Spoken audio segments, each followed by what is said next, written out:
তো ওই ঘটনার 3-4 দিন পর থেকে আমি নিজের ভুলটা হয়তো বা বুঝতে পারতেছিলাম বা তাকে মিস করতেছিলাম, যেহেতু প্রতিদিন রাত্রে কথা হতো। তো প্রতিদিনই আমি তাকে সারাদিনে 3-4 বার যেরকম ভাত খাই ওই রকম 3 বেলা 4 বেলা রুটিন করে তাকে আমি ফোন দিতেছি। বাট ওই পাশ থেকে বলতেছে যে ফোনটা বন্ধ। এরকম বেশ কিছুদিন চললো। তো টানা প্রায় 3 মাস আমি এরকমই করছি যে সারাদিনে যখনই হাতের সামনে ফোন পাইছি বা সময় পাইছি সারাদিনে রাত্রে 1টা 1টা পর্যন্ত কথা বলতে বলতে একটা অভ্যেস হয়ে গেছিলো যে 1টা 1টা পর্যন্ত জেগে থাকা। তো ফোন দিচ্ছিলাম, বাট ওপাশ থেকে ফোনটা বন্ধ জানাইতেছিল। তো সে একটা ফোন আলাদা কিনছিল, যেটা দিয়ে সে শুধু ওই ফোনটা দিয়ে আমার সাথে কথা বলার জন্য, ফোনের মধ্যে আলাদা একটা সিম ছিল, সে ওই মোবাইল সহই ফেলে দিছে যে আমার সাথে আর কথা বলবে না, কোনো রিলেশন রাখবে না, এরকম কিছু। তো প্রায় 4 মাস হয়ে গেছে, আমার টেস্ট পরীক্ষা হয়ে গেছে, এসএসসি পরীক্ষা চলে আসতেছে। তো কেউ ঢাকা থেকে আর কেউ আসেও নাই বা কারোর সাথে ওরকমভাবে যোগাযোগও হয় নাই। তো আমি তো প্রথম দিকে খুব খারাপ লাগতো, আস্তে আস্তে যেহেতু যে কোনো জিনিস ঠিক হয়েই যায়, তো নিজেকে মানায় টানায় যে না পরীক্ষা আসতেছে। এর মধ্যে যখন আমার টেস্টের রেজাল্ট দিল তখন আমি অঙ্কে করলাম ফেল। তখন তো আরও অবস্থা খারাপ হয়ে গেল। তো আমি একটা টেনশনের মধ্যে ছিলাম, যার কারণে আমার রেজাল্টটা খারাপ হয়েছে। তো আমি চিন্তা করলাম যে না, এগুলোর মধ্যে তো থাকা যাবে না, আমাকে এসএসসিতে ভালো রেজাল্ট করতে হবে। তো এইসব চিন্তা ভাবনা এখন এক সাইডে রেখে আগে পড়াশোনাটা করি। কিন্তু এর মধ্যে আর কেউ আসে নাই। তো আমার যেদিন এসএসসি পরীক্ষা ছিল, প্রথম পরীক্ষা, ওই দিন খালা ড্রাইভারকে পাঠাইছে, আমার জন্য অনেক কিছু কিনে টিনে পাঠাইছে আর বলছে যে আমাকে যাতে দিয়ে আসে পরীক্ষার কেন্দ্রে। তো ওই দিনই আসলো ঢাকা থেকে আর কি কেউ। এরপরে আর কোনো খোঁজ খবর কিচ্ছু নাই। পরীক্ষা শেষ হইলো, আমি খুব ভালো রেজাল্ট করলাম, তারপরে সব কিছু ঠিকঠাক চলতেছে জীবনে। কিন্তু সেও আসে না, রাফিন ভাইও আর আসে না। খালা আসছে এর মাঝে 1-2 বার, ছোটো ভাইকে নিয়ে মাঝে মাঝে আসে। যেমন খালাকে কেউ একা ছাড়ে না, এই কারণে ছোটো ভাই আসে না, তারা কেউই গ্রামে আসতে চায় না।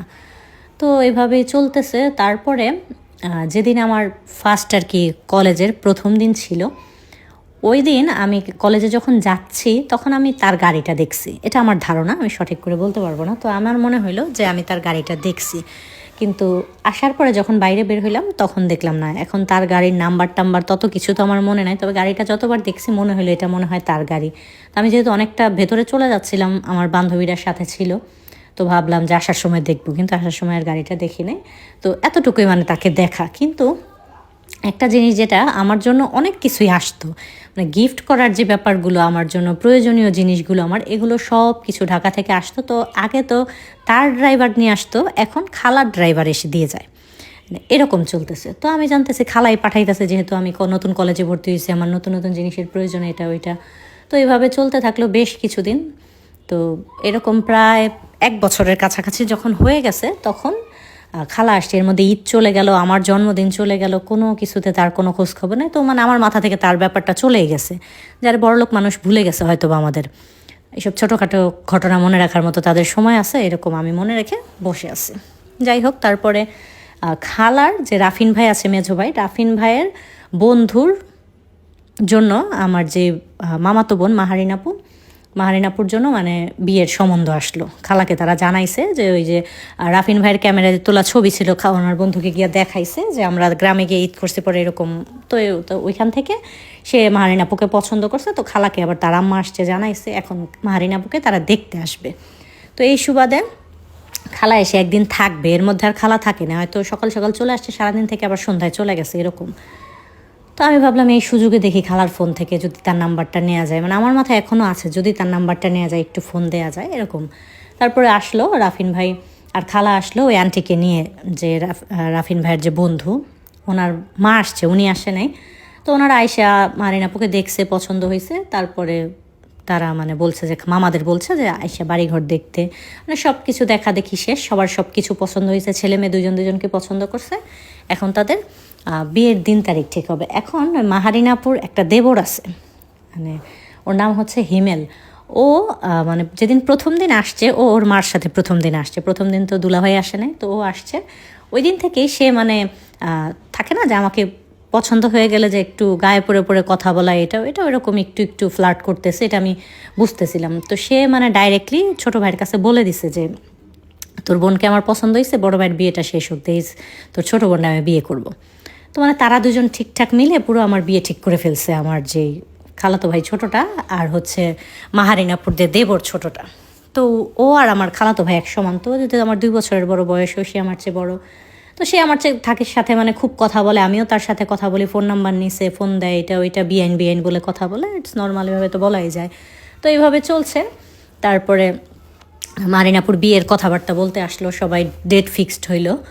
তারপরে যেদিন ডেট ফিক্সড হয়েছে, তো যেদিন ওই যে ডেট ফিক্সড হয়েছে ওদিন ওই ছেলেটা, ওই যে হিমেল নামের যে ছেলেটা, মারিনাপুর দেবর, ও বলছে কি যে মানে ওনার আম্মাকে দেখাইতেছে যে মা দেখো তো এই মেয়েটাকে তোমার কেমন লাগে, আমি আর 2-3 বছর পরে আর একটু যখন বড় হয়ে যাবো না তখন আমাকে ওকে বিয়ে করাই দিবা। ঢাকা শহরের ছেলে ওইরকম ফ্রি হয় তোমার সাথে, এটা বলে দিচ্ছে। তার মা বলছে আচ্ছা ঠিক আছে, আমার পছন্দ হয়েছে বউ হিসেবে। তো তারা মানে ফাইজলামি করতেছে, আমাকে তার ছেলের জন্য বউ বানায় ফেলতেছে। তারপরে বিয়ের তারিখ ঠিক করে খালারা যখন বাসায় গেছে, তারও 1 মাস পরে, মানে বিয়ের তারিখটা ঠিক হয়েছে 2 মাস পরে, তো 1 মাস পরে একদিন তারা দুপুরে খেতে বসছে, সবাই ওই দিন বাড়িতে ছিল শুক্রবারে। তখন ওই যে শাফিন ভাই, যে ছোট ভাই, উনি হচ্ছে কি ওর কথা কোনো পেটে থাকে না, মানে যে কোনো কিছু কেউ একটু খোঁচা দিলেই তার পেট থেকে সব কথা বের করে ফেলা যায় এরকম। তো সে কথায় কথায় সবাই খাচ্ছে, ওইখানে বলতেছে যে মাহারিনাপুর তো ঢাকাতে বিয়ে হয়ে গেছে, এখন মনে হয় আদিবারও ঢাকাতেই বিয়ে হবে। তো খালা আবার জিজ্ঞেস করছে, খালা খুব আকর্ষণ নিয়ে যে আমি কি আবার কারোর সাথে প্রেম টেম করি কি না, যেন খালা জিজ্ঞেস করতেছে তাহলে কার সাথে বিয়ে হবে আদিবার। বলতেছে যে হিমেল তো আদিবাকে অনেক পছন্দ করছে, আন্টিকে দেখাইছে, আন্টিও পছন্দ করে ফেলছে। তো খালাও মোটামুটি খুশি হয়ে গেছে শুনে যে তো ভালোই তো, তাইলে যদি মানে ওদের ফ্যামিলিও ভালো, 2 বোনের এক বাড়িতে বিয়ে হইলো, সমস্যা কি। তো খালা বললো যে এইগুলো তোরে কে বলছে। তখন আবার সে সব কিছু বললো ডিটেলসে, কী হয়েছে না হয়েছে, আমিও তার সাথে কথা বলতেছি বা ভালো লাগে আমারও তার সাথে, এরকম অনেক কিছু বলছো। তো খালা বললো যে ঠিক আছে, তাইলে আমার কথা বললো যে ইন্টার পরীক্ষা দেওয়ার পরে তারপরে তাইলে কথাবার্তা বলবো না, এখন আর এইসব পেঁচাল পারিস না। তো সে তো এখানে খাইতেছিল, সে ওইখানে খাবার রেখে চলে আসছে, তখন সে কুমিল্লা আসছে। আসার পরে আমরা ছিলাম ওই দিন মাহারিনাপুদের বাসায়, আমি ছিলাম। যে কোনো একটা কারণে হয়তো আমাদের বাসায় যাওয়া হয়েছে, ততটা খেয়াল নাই। তো সে ওই বাসায় গিয়ে আমাকে ডাকতেছে যে বাসায় যাওয়ার জন্য।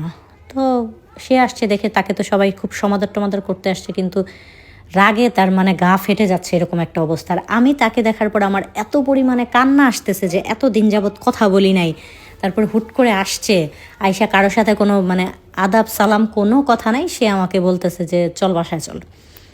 তো আমি আর বেশি কিছু বলি না, যেহেতু এতক্ষণ পরে আসছে। আমার তো অনেক কান্না আসতেছিল, পরে ওয়াশরুমে গিয়ে নিজে ফ্রেশ হয়ে তারপরে বের হয়েছি। আমি ভাবছি এতদিন পর আসছে, হয়তো আমার সাথে ভালো কোনো কথা বলবে বা এইভাবে ডেকে নিয়ে যাচ্ছে, ভালো কিছু চিন্তা ভাবনা করতেছিলাম। সে আমাকে বাইরে গিয়ে মানে আজে বাজে কথা বলা শুরু করছে, নোংরাভাবে গালাগালি করতেছে যে আমি একটু কথা বলি নাই, একদম নাগর জোগাড় করে ফেলছি, সেইটা ওইটা যা তা আমাকে বলতে